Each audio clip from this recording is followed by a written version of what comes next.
A while back, I attended a corporate dinner where a local coach was the keynote speaker.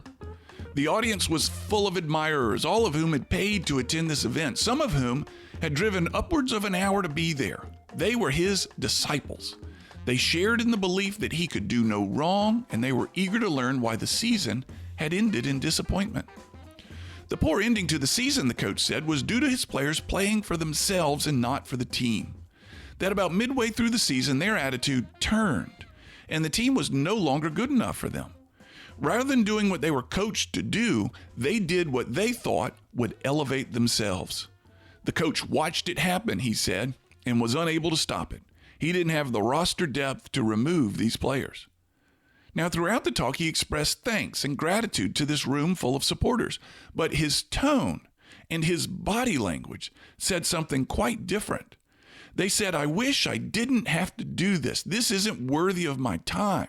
I wish I wasn't here." And then he took questions, and a couple of questions were about topics he had just covered. Others asked questions that the coach felt related to some of his previous comments. And each time the coach felt the question was not up to par or was something he was unworthy of discussing, considering how popular and how busy he was, he belittled the person asking the question with a rude comment. The audience turned and laughed at the questioner. I could relate to those asking the questions. They were nervous and had probably thought of these questions prior to the event, or that they had heard part of a previous answer and unwittingly asked a similar question. Now, back in the day, I taught presentation skills, and one of the cardinal rules I taught was to never belittle the audience or an audience member, because the audience can turn on you. And that's exactly what happened to me. I felt so bad for these people. They were being made fun of by a local hero in front of their friends, and it infuriated me.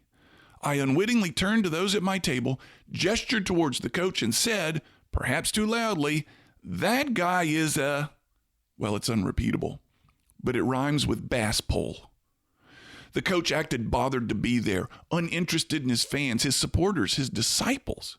The banquet room was full of people who would do anything to help this man and were proud of their affiliation with him and his team, and he acted above it all, to the point of belittling people who had traveled and paid and dressed nicely for this night, a big night on their calendar.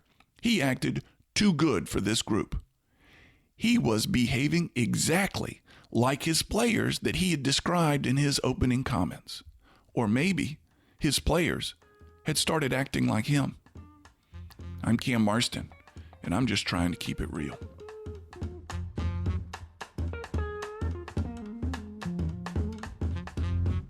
To hear more of my Keeping It Real commentaries, enter Keeping It Real with Cam Marston into your Facebook search bar, or search for Keeping It Real with Cam Marston at your favorite podcast site.